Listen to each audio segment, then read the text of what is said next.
Lord be with you. And with your spirit. A reading from the Holy Gospel according to Luke. Jesus took Peter, John, and James and went up the mountain to pray. While he was praying, his face changed in appearance, and his clothing became dazzling white. Behold, two men were conversing with him, Moses and Elijah, who appeared in glory and spoke of his exodus that he was going to accomplish in Jerusalem.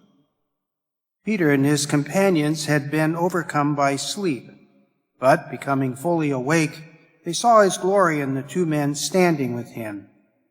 As they were about to part from him, Peter said to Jesus, "Master, it is good that we are here.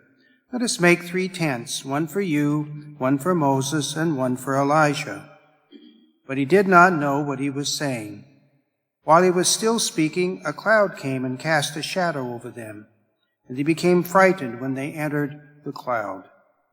Then from the cloud came a voice that said, "This is my chosen Son, listen to him." After the voice had spoken, Jesus was found alone. They fell silent and did not at that time tell anyone what they had seen. The Gospel of the Lord. Praise to you, Lord Jesus Christ.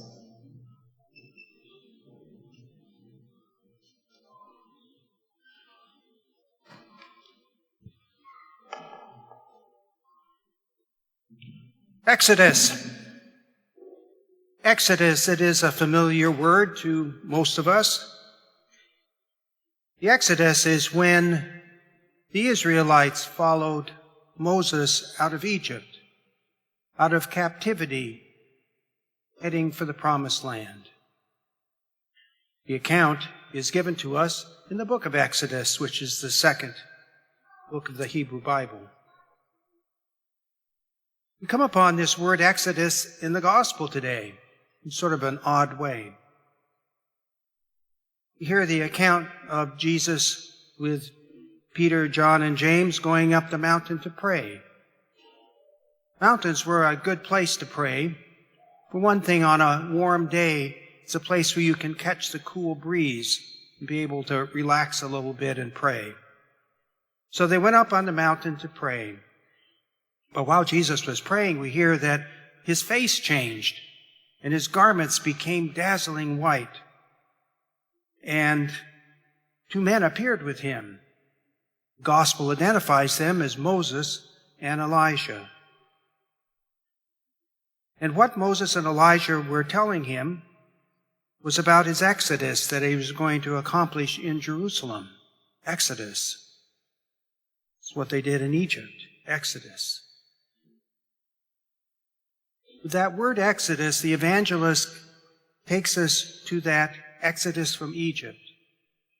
Because Moses and Elijah are telling Jesus now he will experience Exodus in Jerusalem. A going out of his body. Instead of going out of Egypt into the Promised Land, Jesus will go out of his body into glory. Exodus.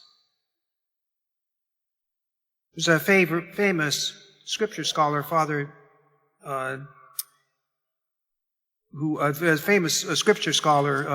Raymond Brown, who described this episode as Moses and Elijah bringing news to Jesus, that he's telling him something he didn't know, and that is what the Father wanted of him.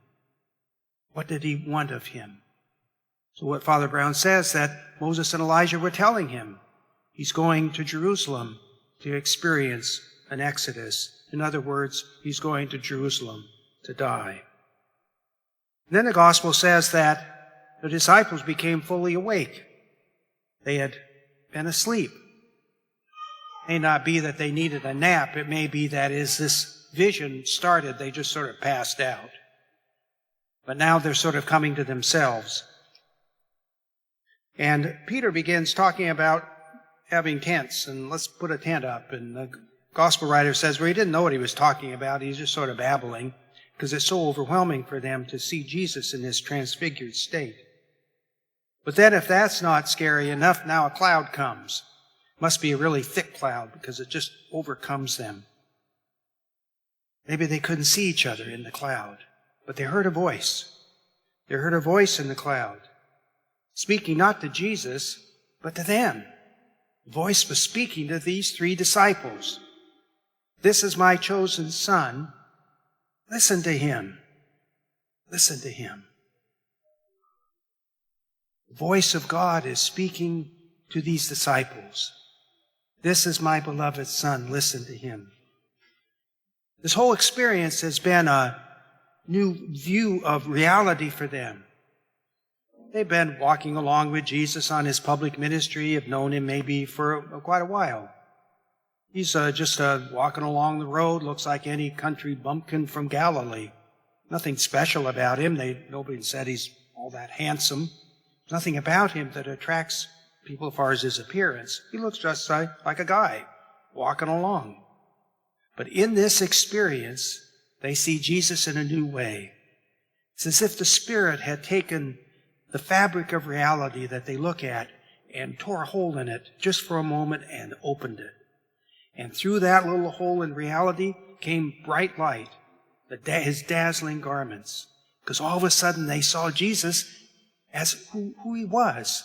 Who he wasn't this just guy walking along a road in Galilee. This was the Messiah. This was God's Son. That's what the voice said. This is my son, listen to him. So we too can have those experiences. We often regard people either positively or negatively without much thinking about it. I like you. I don't like you. I like what you say. I don't like what you say. I don't like where you're from. I like where you're from. We go through those things automatically. We just have assumptions and beliefs and ideologies that affect how we see people. There's a saying that we do not see the world as it really is. We actually often see the world as we are. We see the world as we are, through our eyes, through our assumptions, through our prejudices, through our beliefs, through our feelings. We see people in a certain way, and it may be negative. And so what we're inspired to do in listening to this transfiguration is in our imagination, do what happened to those disciples. Do what the Spirit did. That if you see someone you don't like, whether actually or in your mind, reach up and take a hold of the fabric of reality and tear it just a little bit.